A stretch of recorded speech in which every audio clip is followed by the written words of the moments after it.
maamulka degmada Togwa Jaale ayaa maanta bilaabay oo ay ku baneynayaan wadooyinka xirmay xaafadaha magaalada iyo kuwa suuqa waxaana hawlgalka maamulka Togwa Jaale ay ku baneynayaan wadooyinka faahfaahin ka bixi gudoomiyaha degmada Togwa Jaale Cabdulcasiis Saleebaan Koosh gudoomiyaha ku-xigeenka degmadaasi Muuse Nuux Ismaan iyo xogayaha fulinta dawladda oo degmada Togwa Jaale waxaana hadaladoodii kamid ahaa waxaan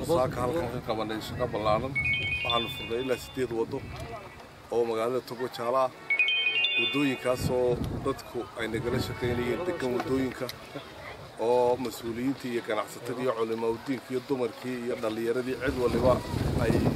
meeshii wada marisay ama meelaha xataa wada ahayn ay wada uga baahdaan ay iyagu furayeen gacmahooda ula tageen annaguna aanu cagafta saa ku gelinay markii aanu wacyi gelinay dadka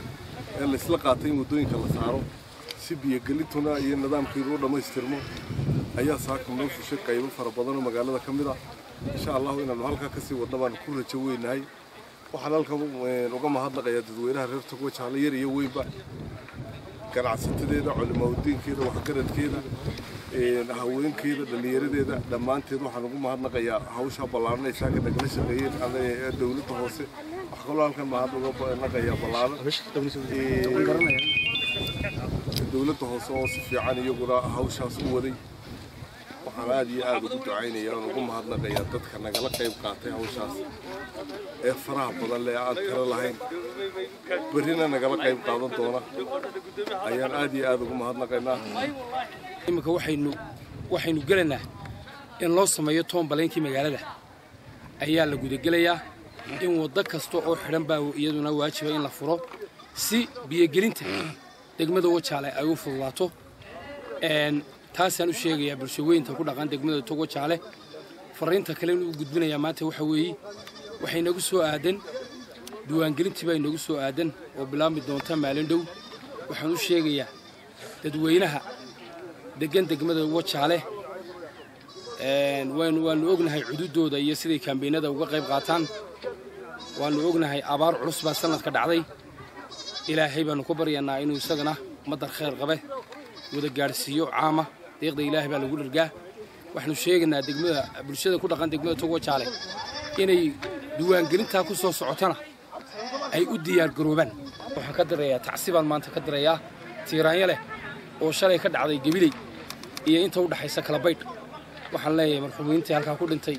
ilaahay inuu naxariisto ilaahay aad quraan wuxuu ku leeyahay la yastaqdimuuna saacatan wala yastaakhiruun saacadu waqtigeega kama hor dhacdo dibna ugama horeyso dibna ugama dhacdo laakiin digniin waxaan u diranaa wadayaasha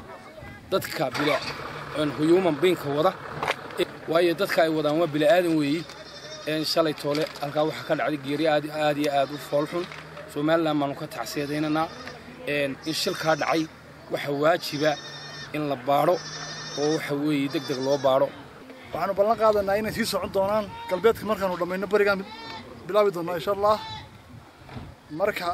waxaanu sheegaynaa dhammaan dadka reer Togwa Jaale inta wadooyinka degan inay isaga baxaan wadooyinka hadii kale sida maanta ba aanu u duduminaynay ayaanu guryooda iyaguna u dumin doonaa hadhow bay dhici doontaa noloma sheegin guriga wada dhex fadhiya way iskaranayaa oo wada laga dhex sameeyo way iskaranaysaa hal laga gurto laga guuran leen haddii aan wadooyinka laga bixin annagu sida maanta aan u bilownay ayaanu u jeedanaa wax la wixii wada dhex dadku waxay leeyihiin malaasaakun bay ku ekaan oo kan waxa arintani soo dhaweeyay dadweynaha ku dhaqan degmada Togwa Jaale waxaana hadaladoodii dadkaasi kamid ahaa cidna qasabtayna ma jirto cidna tiri ma garanaysaa waxa weeyaan nugu qasabtayna ma jirto annaga ogol annaga raali ka ahayn Ali Ibrahim Kacase warbaahinta SBC degmada Togwa Jaale